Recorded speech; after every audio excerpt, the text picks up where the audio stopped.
نبی کریم نے فرمایا تھا اتنا مال پاس رکھنا جتنا مسافر کے پاس ہوتا ہے. یہ حضور نے مجھ سے کہا تھا، میں وعدہ پورا نہیں کر سکا. دیکھیے میرے گھر میں کتنا مال ہے، کتنا سرمایہ ہے. امام حسن کہتے ہیں میں نے مال دیکھا تو ایک مٹکا پانی پینے کا، 2 پیالے پانی پینے کے، ایک مشکیزہ، ایک چٹائی وہ بھی ٹوٹی ہوئی. فرماتے ہیں میں نے کل مال کا حساب لگایا تو میں نے کہا حضور یہ تو 15 دینار سے زیادہ نہیں بنے گا، رو کیوں رہے ہیں؟ کہنے لگا امام حسن سے عجیب جملے ہیں، عجیب جملے ہیں. کہنے لگے طبقات ابن سعد میں، کہنے لگے اچھا اگر قیامت کے دن رسول پاک نے میری سرزنش فرمائی اور اگر نبی پاک صلی اللہ علیہ وسلم ناراض ہوئے تو اے سیدہ فاطمہ کے شہزادے آپ سفارش تو کریں گے نا میری، آپ میری سفارش تو کریں گے حضور کی بارگاہ میں؟ حضرت سعد بن نبی وقاص بھی آئے، رونا شروع ہو گئے. کہا ہاں مجھے امید ہے کہ آپ کی سرزنش نہیں ہوگی، آپ کو بغیر حساب کتاب جنت ملے گی. حضرت سلمان فارسی رضی اللہ تعالیٰ عنہ نے وصیت فرمائی. توجہ ہے آپ کی؟ لوگ کہتے ہیں تم نے آج یہ عشق کے ترانے ڈھونڈ لیے ہیں، پتہ نہیں کہاں سے لے آئے ہو. وصیت فرمائی امام حسن کو. کہنے لگے حضور میں پرانا نوکر ہوں، پرانا نوکر ہوں اور میں نے اپنی نوکری کرنے کی کوشش کی ہے، اب میں بچوں گا نہیں. اگر میں مر جاؤں تو میری خواہش ہے کہ سیدہ فاطمہ کا بیٹا میرا جنازہ پڑھائے. آج نہیں، یہ آج نہیں، بعد مرن دے مکھڑا میرا ہو جاوے جے تازہ. سمجھ لینا محبوب میرے نے آن پڑھیا جنازہ. امام حسن نے جنازہ پڑھایا اور حضرت سعد بن نبی وقاص رضی اللہ تعالیٰ عنہ ان کے قریب گئے. کہنے لگے جاتے جاتے کو نصیحت ہی کر جائے.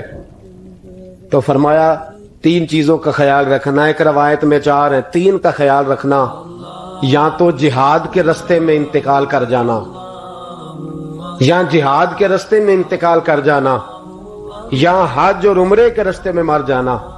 یہ نہ ہو سکے تو قرآن سیکھتے سکھاتے دنیا سے رخصت ہو جانا.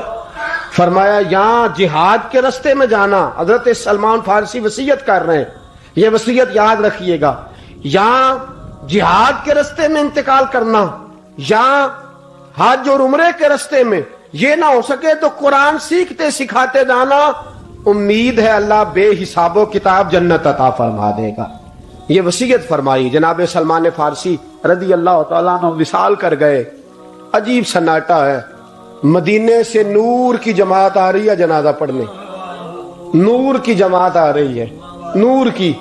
حضرت عثمان غنی خود چل کے جنازے میں شریک ہوئے اور صحابہ کہتے ہیں سفید داڑھی حضرت عثمان کی. امام حسن کے پیچھے نماز جنازہ پڑھا اور پڑھ کے پھر ان کی میت کے قریب حضرت عثمان غنی گئے. پہلے تو صبر کا پہاڑ تھے اور جب قریب گئے اور جا کر کے ماتھا چوما اور پھر جب سیدنا عثمان غنی اٹھے تو مقدس داڑھی سے آنسو گرنے لگے. کہنے لگے سلمان میں نے اپنی آنکھوں سے مصطفیٰ کو تیرا ماتھا چومتے دیکھا ہے. سلمان میں نے اپنی آنکھوں سے حضور کو تجھ سے پیار کرتے دیکھا ہے. فرمایا لوگو آج سلمان رخصت نہیں ہوا، ہم سے علم رخصت ہوا ہے، حکمت رخصت ہوئی ہے، حضور کا محبوب رخصت ہوا ہے. حضرت سلمان فارسی رضی اللہ تعالیٰ عنہ کا وصال کے بعد ایک دن وصال سے پہلے حضرت عبداللہ ابن سلام سے کہنے لگے جو ہم 2 دوستوں میں سے پہلے جائے گا واپس آ کے حال بتائے گا. حضرت عبداللہ ابن سلام کہنے لگے واپسی کی اجازت ملے گی؟ کہا ہاں، جو اللہ کے نافرمان ہوں گے ان کی روحیں قید ہوں گی، جو اللہ کے فرما بردار ہوں گے جہاں چاہیں گے جائیں آئیں گے. حضرت سلمان فارسی وصال کر گئے، جناب عبداللہ ابن سلام کو ملے. فرمایا بتائیے خدا نے آپ کے ساتھ کیا سلوک کیا؟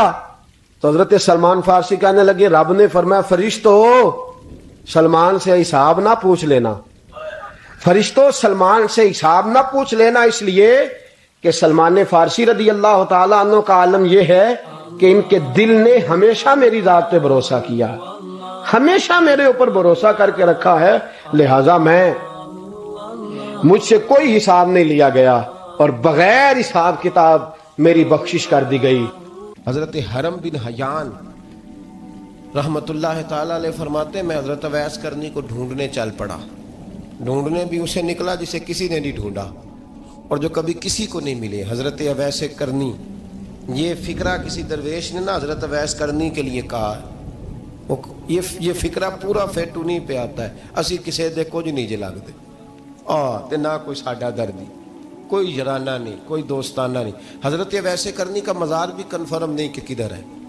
بس اسی کسی دے کچھ نہیں لگتے. کیا ضرورت ہے؟ بس ٹھیک ہے، اپنا جو ہے انداز سارے زمانے سے علیحدہ کر کے رکھا انہوں نے، علیحدہ، الگ تھلگ. تو حضرت خواجہ اویس کرنی کو ڈھونڈتے ڈھونڈتے کہتے ہیں میں گیا، کرم گیا. حضرت حرم بھی نہیں، یہ دادا صاحب نے اس کو لکھا ہے. فرماتے ہیں میں گیا تو مجھے لوگوں نے کہا وہ تو حج کرنے چلے گئے. کہتے ہیں جب میں مکے گیا تو میں نے لوگوں سے پوچھا اویس کرنی آئے تھے؟ کہنے لگے ہم تو نہیں جانتے.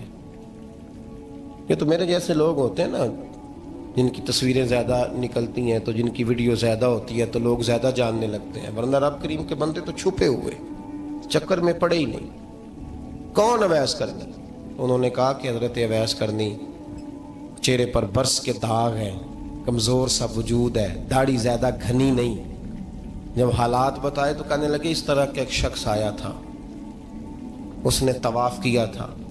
پہلے بھی دنیا کرتی ہے پر جب اس نے کیا ہے نا تو اس کے طواف نے وہ خود بھی رویا ہے اور بھی بڑے روئے ہیں. وہ جب حجر اسود پہ آیا ہے تو رنگ بدلتا دیکھا ہے. کہا وہ کدھر گئے؟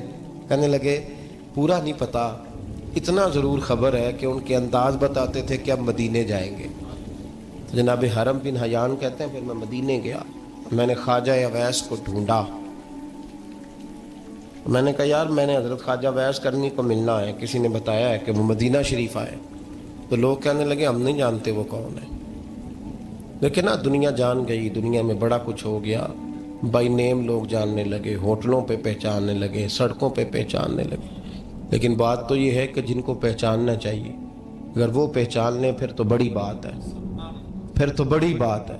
لیکن اگر وہاں ہی پہچان نہ ہو سکے تو پھر تو معاملہ بڑا الگ سا ہے نا.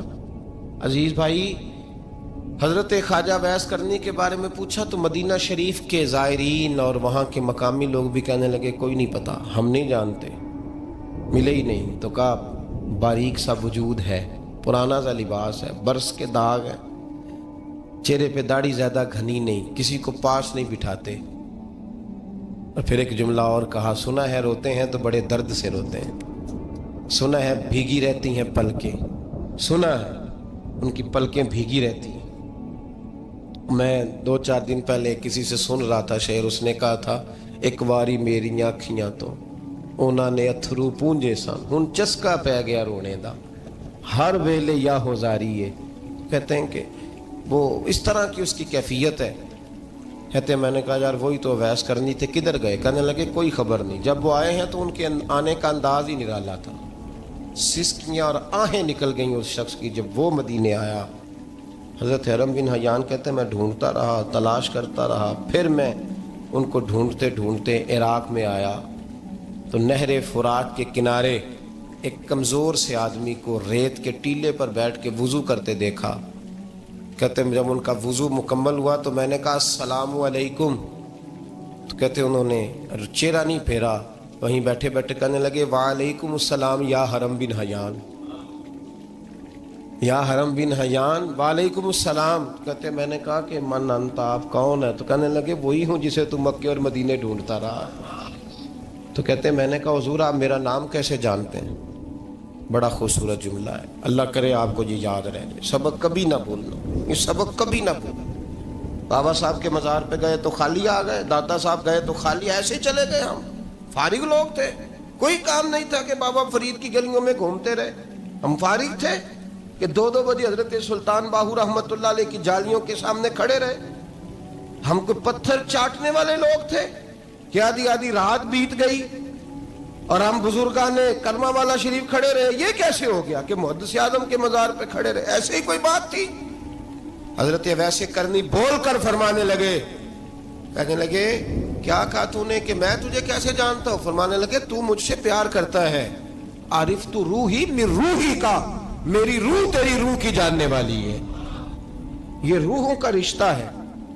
یہ خطا نہیں جایا کرتا. عرفت روحی من روحی کا, میری روح تیری روح کو جانتی ہے. یہ کیسے ہو گیا؟ کوئی ایسے لوگ تھے تو اتنی جگہ مجھے تلاش کر آیا اور میں تجھے جانوں نہ؟ یہ کیسے ہو سکتا ہے؟